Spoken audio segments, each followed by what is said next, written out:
All right, guys, welcome back to Good Day Columbia. The Tireless Travels team in Lexington decided today would be a good day to do some beekeeping. Why not get stung, right? Anyway, we came out to the Bee Trail Farm here in Lexington. Danny Cannon, you are the master of all things bees here in Lexington. That's your new title. Yes. I'm going to give you a crown, right? Okay. So basically, you keep bees. Yes. Let's talk about that a little bit. I mean, we've all heard about beekeepers. I've seen the Guinness Book of World Records guy with the beard, the bee beard. Mm-hmm. You don't do that, do you? No, that's that appeals to some folks, not me. I'm around bees enough to not need to do that. Fair enough. But let's talk about kind of the production, because obviously the goal is to produce honey. Right. Well, we sell some honey around Lexington, and we also sell queens and bees. So mm-hmm. we kind of walk the line between honey production and raising bees, so that we can satisfy both sides. So you actually will sell queens and bees to other beekeepers as yes. well, then. Now, is this some of the, you got the queens over here? I see a few flying around. I'm not going to get stung, am I? No, the queen doesn't fly. Well, she flies out one time when she gets mated, right. and then she'll go back and she will live the rest of her life in the hive until she either swarms or gets killed or run off or something like that. Now, how many, I guess, baby bees can one queen make? They will lay up to 2,500 eggs a day during height of production. Good Lord. Usually this time of the year. Right. They're laying about 2,000 eggs a day, and so they are multiplying very quickly.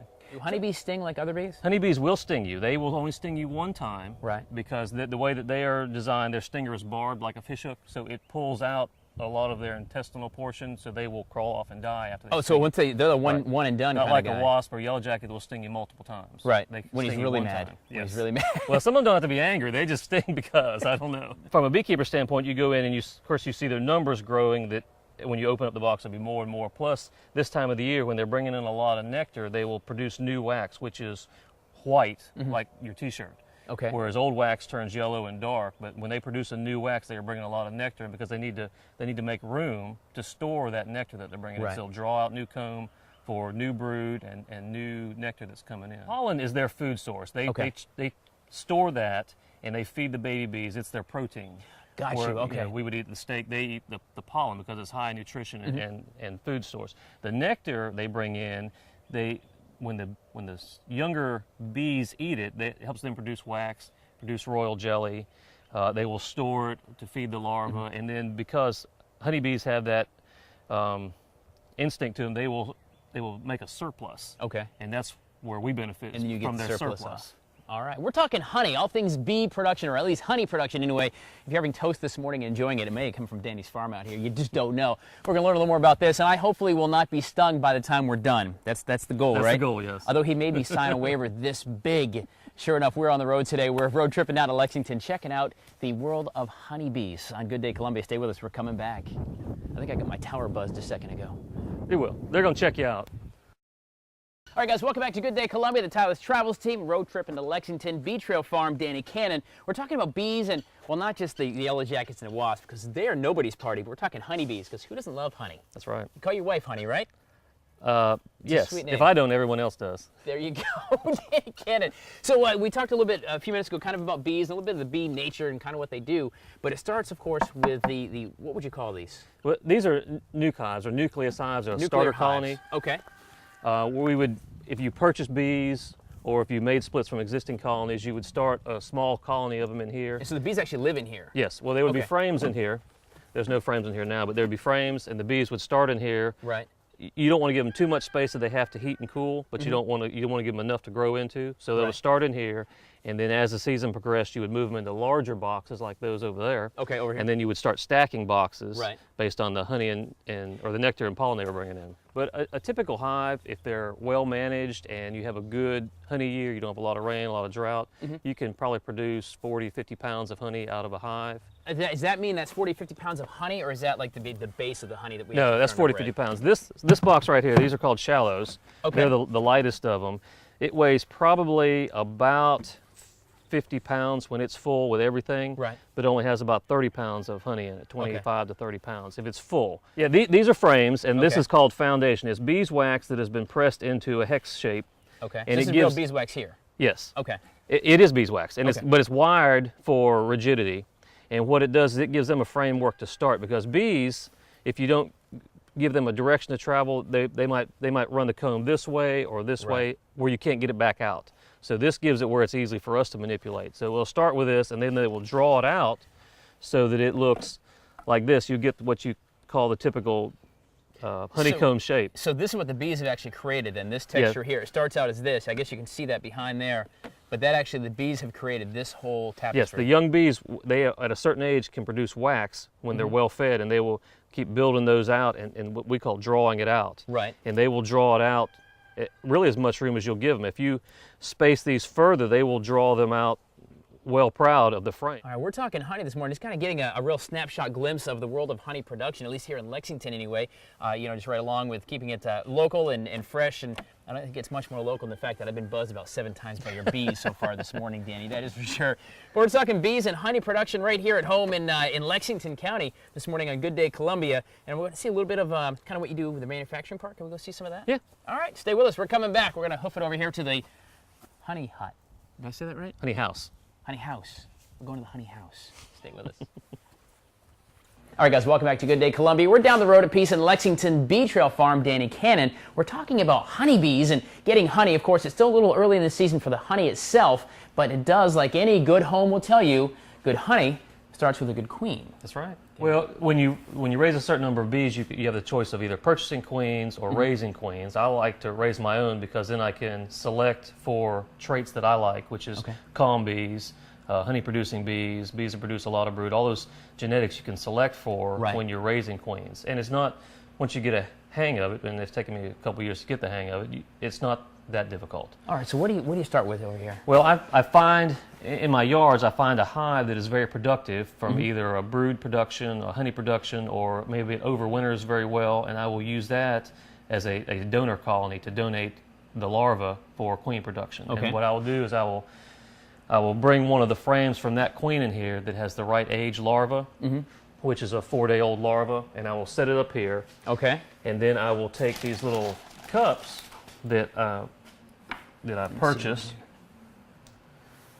and I will fill these bars with cups. Okay. I would prep one of these bars, and then I would take a little royal jelly that I've got in the freezer, and I would put a little drop in each cell. Okay. To keep the larva from drying out. And how big is larva? Larvae are about the size of the head of a pin. So how do you know there's larva in there? You have to, like, study them?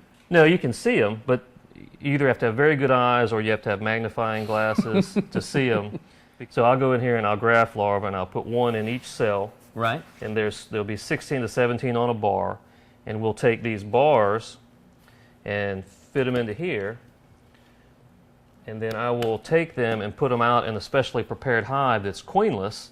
Right. And what they will do is they will acknowledge that they're queenless, and so they will come across these and determine that these are cells to raise queens. So bees are flying around. They go, we need a queen. We don't have one. They go, my goodness, here's a queen in here. Let's make her our queen. Well, here's a potential to make one. Okay. I'm sorry. That whole thing blows my mind. The whole hierarchy blows my mind. I'm not going to lie. Danny Cannon, a Bee Trail Farm here in Lexington. Talking about honey production, honey bees this time of season, of course. I'm totally blown away. Totally blown away. So listen. Any way I can get near some bees? Yeah. Can you put a suit on me first? Do you need a suit? I need a suit? Stay with us. I'll be putting the suit on, but we're coming back. All right, guys, welcome back to Good Day Columbia. Yes, you can call me what you want, but I put on a full suit. I feel like a Ghostbuster, but let's call me the Bee Buster today. Tyler's Travels team in Lexington Bee Trail Farm. This is Danny, and so we've been talking about bees and raising queens, and now it's time to go hang out with some bees, some buzzers. Be a good day for that. All right, so we're suited up. What do we have to do first? You said a smoker? We're going to light a smoker. What does that mean? Well, bees get calmed by smoke. Okay. Instinctually, out in the wild, when they smell smoke, they think there's a forest fire coming, so they kind of prepare because they may have to leave. Right. So what they'll do is they'll go gorge themselves on honey, so they're really not as interested in what you're doing as they might have to bug bait out. And switch. Yeah. Very good. All right, let this sucker up then. I may be protected with a suit, but they cannot sting me through this, right? Well, that's not true. They don't sting you as easily through it. See, for some reason, I seem to think that I was pretty much bulletproof in this thing. Wonderful. Oh my gosh. All right. So how many bees are like in one of these stacks over here? You're probably getting up about 40, 50,000 in the taller ones. Holy moly. Okay. Oh, wow. Oh my goodness. Look at that. Now see how calm they are? That's the way you want them to be. Right. Well, yeah, they start flying out at you, there's issues. Either they got a queen that's got a bad temperament. Right. Queen sets the temperament. Okay. If she's a gentle queen, the bees will be gentle. If she's got just a mean so-and-so, then the bees are going to be that way. So if you get one that's got a bad temperament, you pinch her head off and put one with a better temperament in. Okay, I'm getting a little bit, I'm not going to lie, I'm getting a little spooked right now. But see, they're calm. Holy moly, look at that. Now see, all this is fresh nectar they're bringing. See how shiny it is? Right. But it's too wet right now. They bring it in, it has a high moisture, so they'll take over the next couple of weeks and they will fan it and dry it down to the moisture content that honey is, which is like 16 to 19%, and then they'll cap it over. Right. Which you can see these couple right in here are capped. Okay. See how they started capping this. That yeah. means it's dried out enough to store and it won't go bad. Okay, so there's females in there, but there's only one queen. Right. So okay, all these females okay. are called workers. All the workers are females. All the males, their only job in life is mating. Okay. They will fly out and mate with queens. I don't know about you, but that's a heck of a job.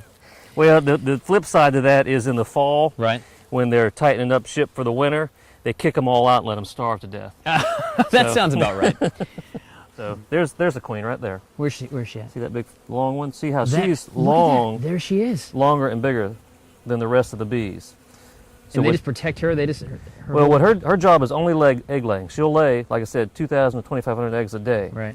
So all she does, she goes around and she checks these cells that have been cleaned out. She sticks her antenna in there, and gauges the size. If it's a small cell, she lays a female egg. If it's a large cell like those, she lays a male egg. Or an unfertilized so she just egg. knows, and she can decide if she She wants knows to boy or by the girl. size of it. And then so she'll turn around, drop her tail in there, lay an egg, and go on to the next one. And that's all she does all day long. And then she has attendants around her that bring her food, groom her. Well, as any queen would. Yeah. We're going to put links to you at WACH.com for Bee Trail Farm if you're interested in beekeeping and things like that. It's something you can do at your own house if you care to, but you got to get a fancy suit like this. Hold on. Yeah. Don't drop it. I'll try not to. Oh God, what if I do? All well, right, here we go. Danny, I appreciate you bringing us out of here and keeping me safe and bee-free. There you go. This is actually pretty cool. You can kind of flip it around and look at them. I don't know that I want to. Oh my gosh, look at that. All right, guys, stay with us. Good Day Columbia is coming right back.